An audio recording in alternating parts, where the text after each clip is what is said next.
June 6, 1992, Springfield, Missouri. A night of celebration. A night that should have been remembered for caps, gowns, and the promise of the future. Instead, it became the night 3 women stepped into the darkness and were never seen again. Stacy McCall was 18 years old, bright, easygoing, with a laugh that drew people in. Her best friend, Susie Streeter, also 18, had a sharper edge, but was fiercely loyal. And then there was Susie's mother, Cheryl Levitt, 47, warm, dependable, the kind of person neighbors trusted with spare keys. That evening, Stacy and Susie had been to several graduation parties. The plan was to stay at a friend's house, but sometime after 2 a.m., they decided instead to crash at Susie's home. Susie's little white Corsica pulled into the driveway of 1717 East Delmar Street, a modest one-story home on a quiet block. The porch light glowed warm. Inside, Cheryl had been up late, painting furniture, chatting on the phone with a friend. No one could have guessed it. This was the last moment anyone would see them alive. Across the street, a neighbor's dog began barking. Not the quick, playful bark of greeting, but the long, deep bark of warning. Somewhere down the block an engine idled, slow, steady, waiting. Inside, the women settled in. They had no reason to lock the door. This was Springfield in the early 90s, safe, familiar. But outside, someone was watching. 1717 East Delmar Street, a single-story home with a carport, a small yard, and a reputation for being ordinary. But sometimes, ordinary houses hide extraordinary secrets. Inside, the air was cool from the hum of the window unit. Cheryl had been painting an old chest of drawers in the bedroom. A cup of coffee sat cooling on the kitchen counter. In the living room, Stacy and Susie dropped their overnight bags by the couch. They were tired from hours of parties and late-night laughter. The girls didn't notice the blinds in the front window had been tilted, just slightly more open than Cheryl usually left them. Up close, the house felt different that night. Not wrong, not threatening, but alert, like the air was holding its breath. In the back bedroom, the phone sat on the nightstand. Cheryl had ended a call with her friend around 11:15 p.m. Nothing unusual, just small talk about painting and plans for the next day. But she had mentioned something strange. A car had been parked on the street for a long time earlier. She didn't recognize it, and every time she glanced outside, it seemed to have inched closer. She brushed it off. This was a quiet neighborhood, the kind where everyone knew everyone. But outside, under the soft yellow of the streetlight, a green van sat in the shadows. No one saw the moment the house on Delmar Street lost its safety. But in the early hours, the street fell silent. No barking dogs, no passing cars. Just the quiet before something terrible happens. Between 20:15 and 20:30 a.m., the neighborhood was still. But inside 1717 East Delmar Street, the night wasn't over. After arriving from the graduation parties, Stacy and Susie made a few quick phone calls. Friends later said they sounded tired but happy, making loose plans for the next day. No one reported anything unusual. No sign of fear in their voices. But at least one neighbor later claimed they'd heard something strange around 3 a.m. Not a scream, not a crash. More like a muffled bump, as if something heavy had been dropped or someone had stumbled. Then, silence. Across the street, another neighbor's dog began barking again. This time, it didn't stop. It barked for so long that the owner finally got up to look. Under the dim glow of a streetlight, a man stood beside a green van. The door was open. He seemed to be speaking to someone inside the vehicle. The witness didn't recognize him, didn't see his face clearly.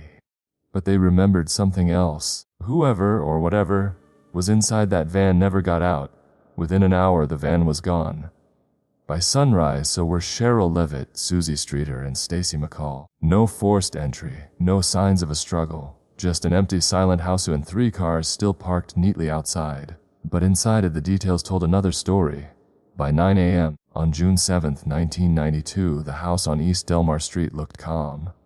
But inside it was a scene that felt wrong in ways no one could explain. A friend of Stacy's arrived first. She knocked. No answer. The front door was unlocked.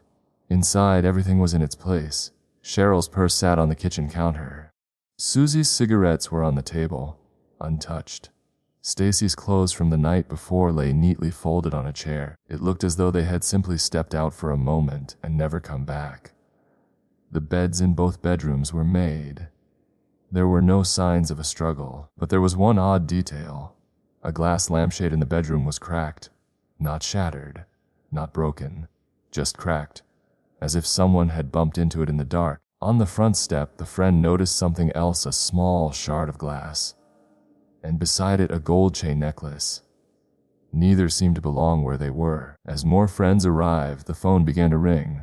One of them answered and froze. On the other end was a man's voice, breathing, slow, then a whisper. "I just wanted to tell you you're mine." The caller hung up. No one knew who it was. By the time police were called, the house was full of people, friends, family, well-meaning neighbors. They had walked through every room, moved things, touched things. Whatever evidence had been there was already fading. And somewhere out there, so were the Springfield Three. By the afternoon of June 7th, the case of 3 missing women was in full motion. Police cars lined East Delmar Street.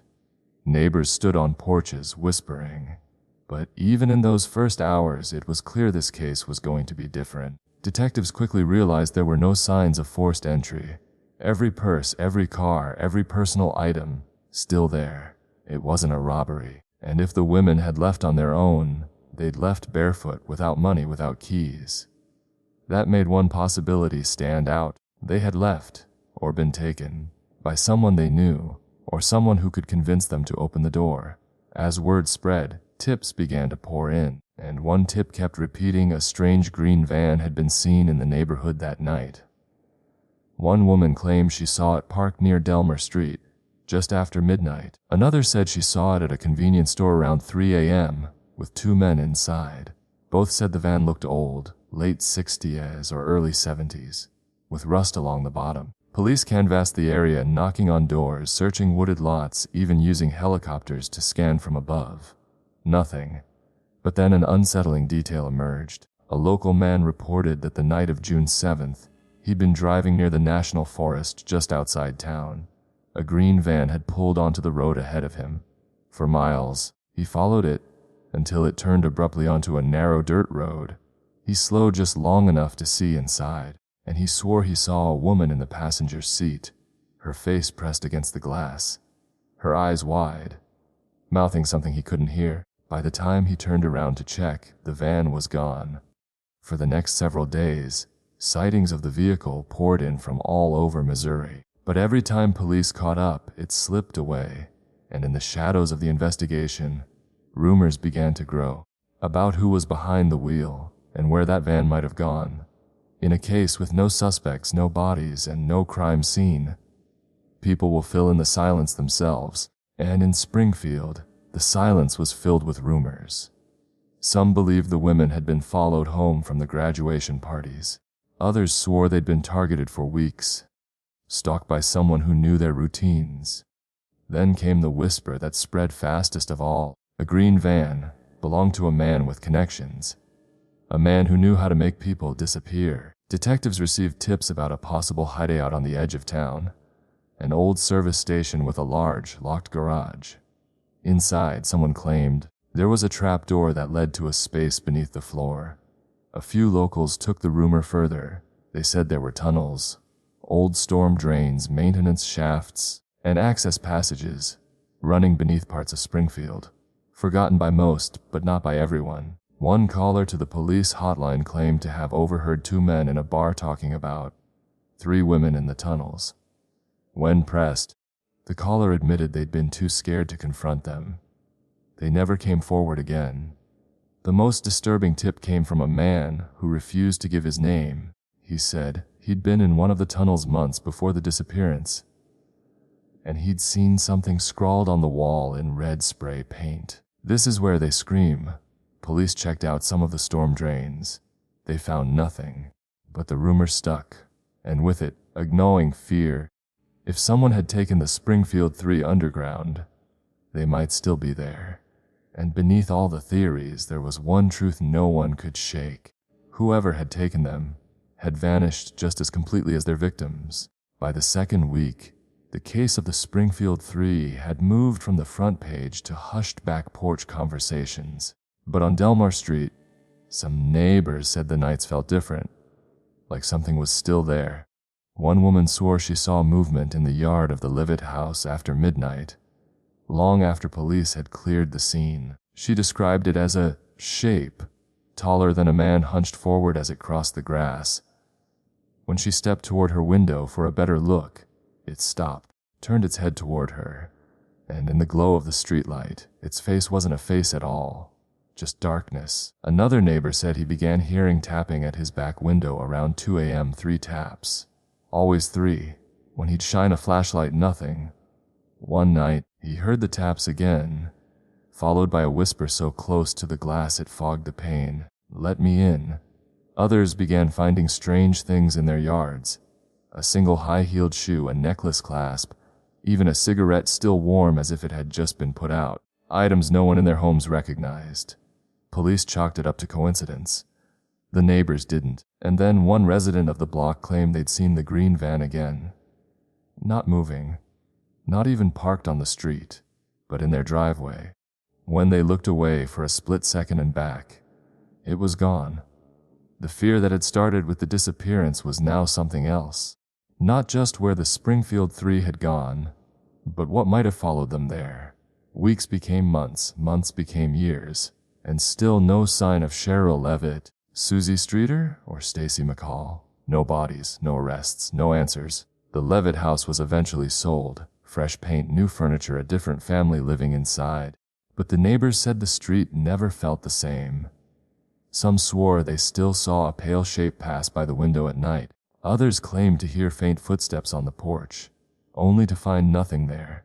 The green van sighting slowed, but never stopped entirely. It was spotted once in an abandoned lot on the edge of town, once near an old service station that had been boarded up for decades, and once parked on a dirt road by the National Forest, the driver's door standing open. Each time, by the time anyone got close, it was gone. Over the years, investigators chased dozens of leads, some logical, others stranger than fiction. Every tip seemed to circle back to the same truth. The women had not simply walked away from their lives. Someone, or something, had taken them. The official files still list them as missing persons. But among locals, the phrase Springfield 3 means something more.